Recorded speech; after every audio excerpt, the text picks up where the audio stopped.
Today in the EU, von der Leyen launches new EU Commission with surprising picks.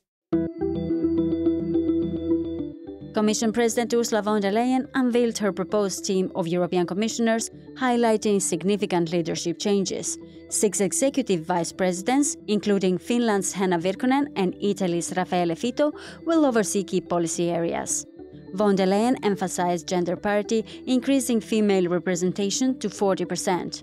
But who are the new names? What are the newly created roles? And what happens if the team fails to achieve parliamentary confirmation before taking office? Hello and welcome. I am Evi Kiorri and this is Today in the EU. To break this all down and what it means for the new College of Commissioners and their portfolios, I'm joined by our politics reporter, Nicoletta Ionta. Hi Nico, welcome back on the podcast. Hello. You're now in Strasbourg reporting on the plenary where Ursula von der Leyen introduced her new team of European commissioners. What were the key changes she presented? So yesterday in Strasbourg, von der Leyen finally revealed her long-awaited team of commissioners. There was much uncertainty actually leading up to this announcement, especially because we have seen many delays and the announcement was delayed several times in the past week. But also even yesterday morning, we weren't really sure if that would happen. We didn't know what to expect. And also as she walked into the room of the press conference, we weren't really sure it was happening. So we were looking at each other being like, okay, this is really happening. Is it not? But the moment she confirmed that she will be presenting the names, you could feel that the entire room, everyone was so relieved and all the journalists were so relieved that she was presenting the names. The very first step that we did is to define our core priorities, and they are built around prosperity, security, democracy. These are the overarching topics.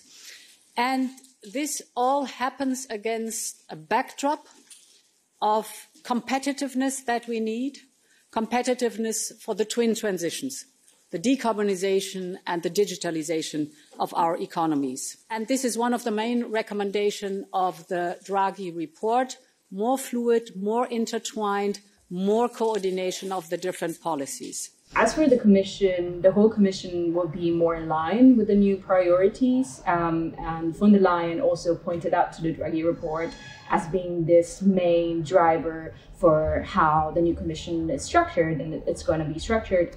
The topics to which she referred a lot are, of course, competitiveness, digitalization, and decarbonization, which will be the main focus for the Commission in this new mandate. As for the changes, as you said, there's definitely been a reshuffling of the portfolios.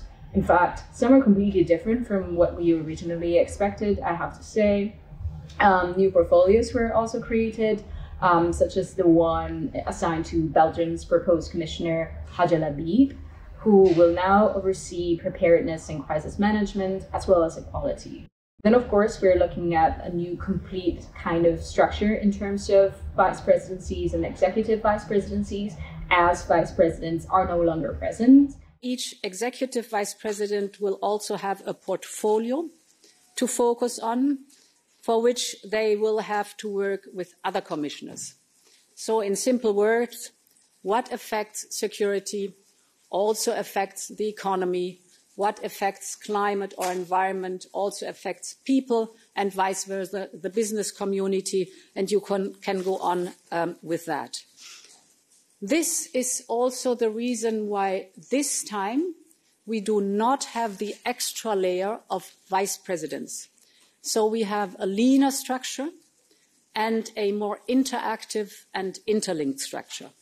And we're looking at just the post of executive vice president, which are now double the number when compared to the past Commission. And who are the 6 executive presidents and what areas will they oversee in the new Commission? So we have quite some interesting names, and 4 of the vice presidencies are assigned to women. So let's start with them.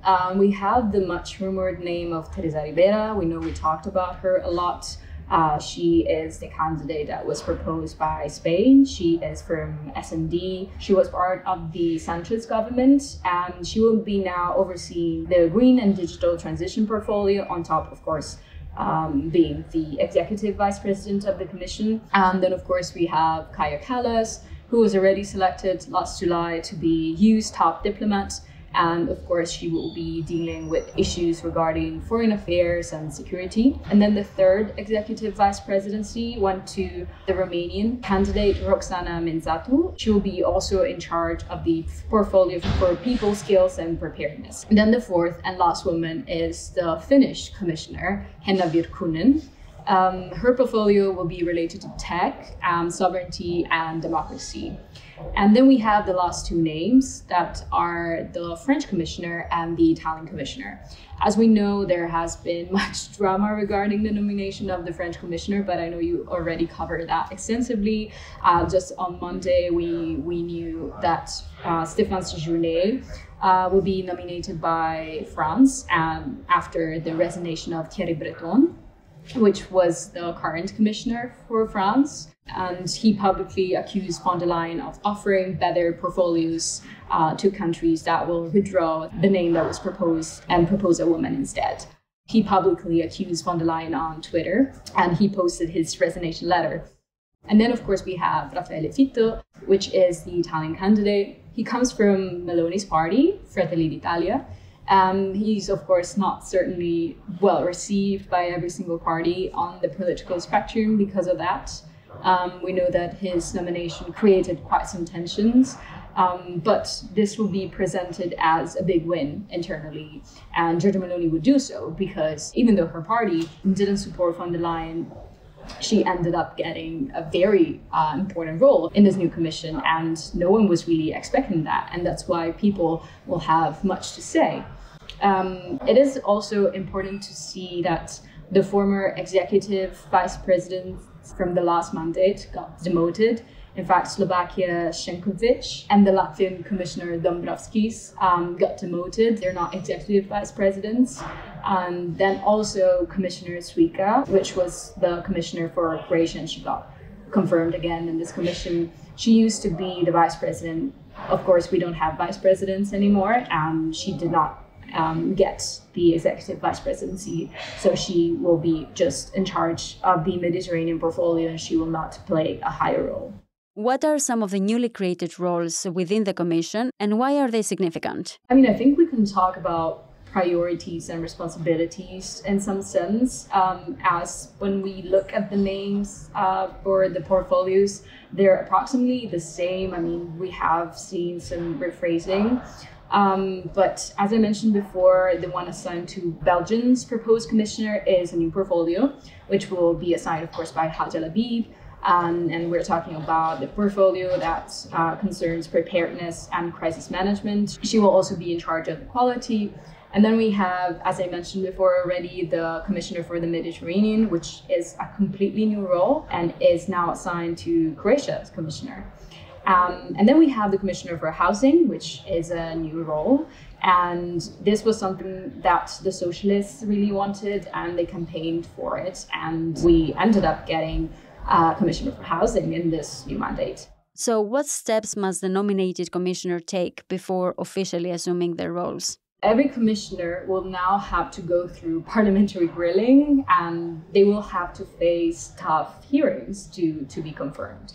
First, though, to kind of take a step back and see the entire picture, the European Parliament Legal Affairs Committee will have to go through the personal declaration and the financial backgrounds of the commissioners, and then every single relevant committee. And when I talk about relevant committee, I am referring to the committee that is tied to the commissioner's portfolio, will draft written questions for the candidates, who of course will have to be questioned in front of a committee, and they will have to show their expertise, and in some ways they will have to prove themselves. Once the European Parliament has received the official letter from the Council, and of course in agreement with the President of the Commission, then the Parliament may proceed with the formal proceedings for the nomination of the new college, always in accordance with the rules of procedure.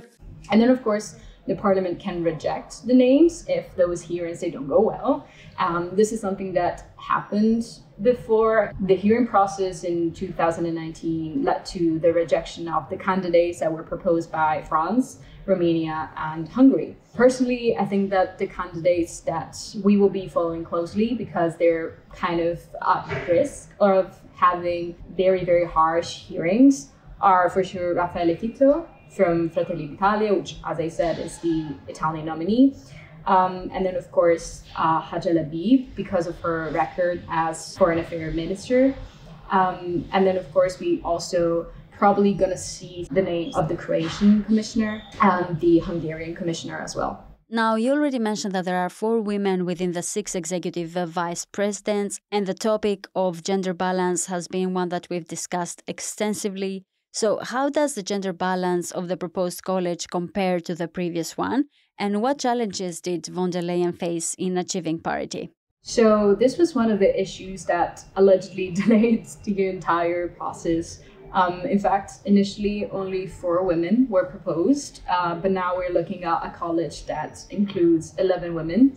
And if we're looking at shares, we're talking about 40% of the team, according also to what von der Leyen said during the press conference. When I received the first nominations and I looked at the whole pattern and the whole tableau, we were at a point where we had a share of 22% women and 78% men. So you can imagine that this was completely unacceptable. So I worked intensively with the member states, and we were able to improve the share to 40% women and 60% men. And it shows that as much as we have achieved, there is still so much more work to do. As we know, in the last weeks, von der Leyen requested some member states to withdraw their candidates and asked them to propose names of women. And of course, it all goes back to last July when von der Leyen demanded every single member state to put forward 2 names, a man and a woman. That didn't happen, and that's how we got here. Most notably, in the last weeks, we have seen Slovenia's nominee for European Commissioner, Thomas Vesel. He withdrew his candidacy, and then Slovenia put forward Marta Kos. She is going to be in charge of the enlargement portfolio, which is quite an important portfolio. Of course, von der Leyen really pushed for the gender balance of the Commission. And if we remember, just a couple of weeks ago, she said something like, if you don't ask for it, you don't get it. And that's what happened. Mm-hmm. And what could happen if a commissioner nominee fails to gain the support of the European Parliament during the screening process? That's something that we don't really want, because that means that the entire process will be slowed down. So the capitals will have to propose a different candidate, which will have to go through the screening again, and then we'll have to go through the hearings, and we'll have to reply to the question of the European Parliament, and then of course we'll have to wait for the confirmation of the entire Parliament. So we're looking at a completely different timeline, and we are now already in a different timeline from what we originally thought, and that would delay the entire process of swearing in and for the commissioner to be properly formed and being into the office. Do you know when the screening is happening? The screening will start to take place from mid-October, and the hearings will take place from mid-October onwards, probably November. We don't really know the exact timeline yet, but we will be talking when that happens, I guess. For sure. Thank you very much, Nico. I am Evi Kiorri, and this was Today in the EU podcast. Visit Euractiv to stay on top of the latest news. If you haven't subscribed yet, you can find us on all streaming platforms. You can get in touch with us by leaving a comment or a review on Spotify and Apple Podcasts. Your reviews help us a lot to spread the word about our work, but also understand what topics you like listening to. This episode was produced by Miriam Saenz de Tejada and me. Thank you for tuning in, and until tomorrow morning.